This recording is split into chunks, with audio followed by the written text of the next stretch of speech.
Well, when we talk about green professions, one can immediately assume that we are talking about agriculture or ecology.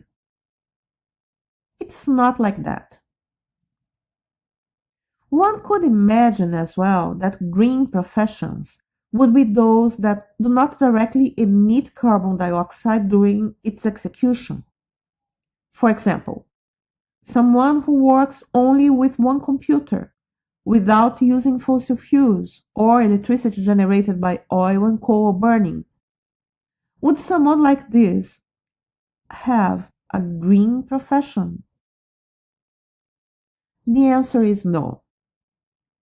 The computer manufacturing has created a carbon footprint, as we have already explained in this course.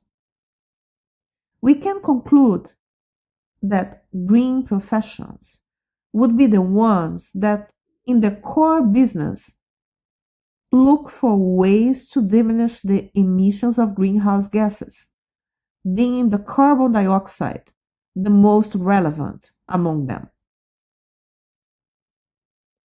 In the context that the workplace is using the term, green professions are the ones that aim neutralizing or diminishing the carbon dioxide emissions. Examples? Let's group them in 5 categories.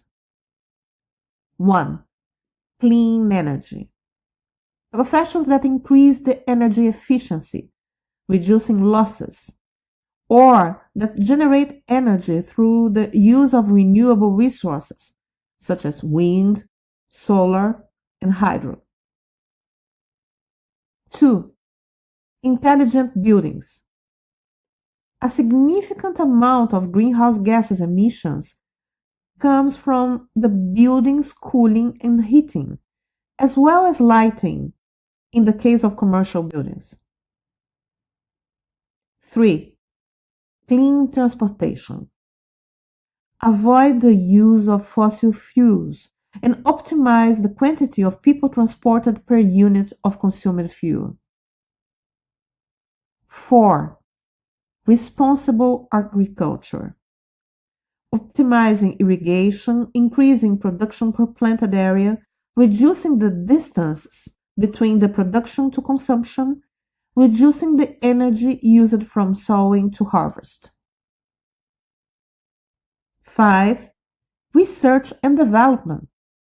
Research of new technologies to support these 4 sectors in diminishing emissions, and research of carbon capture and storage new technologies.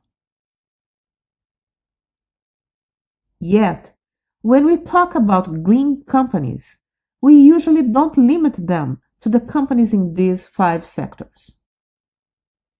The companies that aim to zero their carbon footprint, adopting sustainable production processes not only internally, but also demanding their suppliers to do the same, and stimulating their clients to adopt sustainable purchase behaviors, these companies are considered by the market as green companies.